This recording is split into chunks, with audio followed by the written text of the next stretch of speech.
Hey, what is up, collective? It's Brandon, and I'm here for another Daily Devo. We'd love for you to follow us with these Daily Devos every day. You can get the reading plan at calvary.ch/read. Then you can do the reading for the day.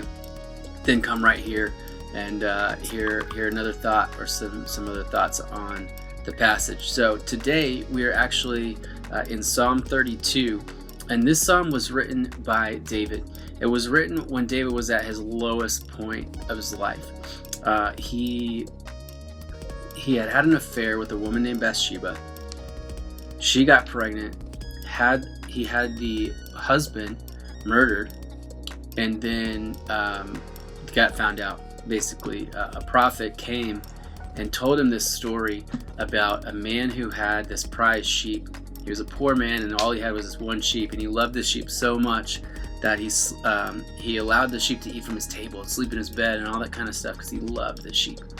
And then there was a rich man who had tons of sheep, tons of resources and so much, but then the rich man got a visitor from out of town.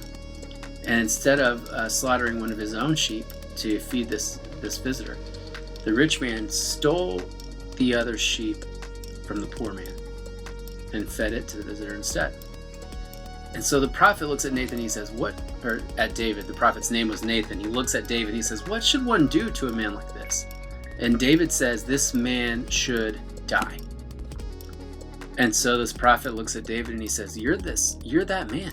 You're that man, King David. You just did that. You took this man's wife when you have so much.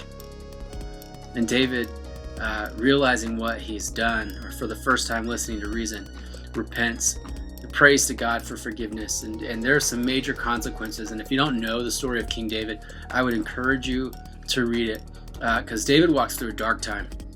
There's a ton of consequences, and there's a ton of things that happened to David as a result of this sin. But this is what David writes in Psalm 32, kind of on the other side of that. He says this in verse 1, "Blessed is the one whose transgressions are forgiven, whose sins are covered. Blessed is the one whose sin the Lord does not count against them, and in whose spirit is no deceit." So David writes this psalm of praise. He's excited, he's happy that God has forgiven him. But he goes on and he says this, and this is the part that I want us to kind of focus in on a little bit. He said, "When I kept silent, my bones wasted away through my groaning all day long. For day and night your hand was heavy on me. My strength was sapped as in the heat of summer."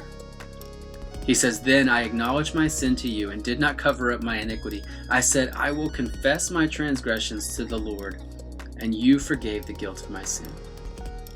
And man, in this passage, David is saying, the moment when I confessed, the moment when I was honest with God, the moment when I stopped allowing my sin to hold on to me, was the moment that my life improved, that my life got better, that my relationship with God got better, that I was able to get healing, that I was able to move past this sin, and I was able to move beyond being stuck in this pattern of thought and this pattern of sinful lifestyle. And so today, collective, I want to encourage you, if there's something that you're holding on to that's coming between you and God, that's causing your bones to waste away, or making you feel as if your strength has been sapped, I would just encourage you to bring that to God, to give him the opportunity to forgive you, to give him the opportunity to love you, to show you that he still loves you no matter what, and that he's for you and that he's with you. So collective, that's my encouragement for you today. Thanks for hanging out with us on this Daily Devo. We'll see you next time.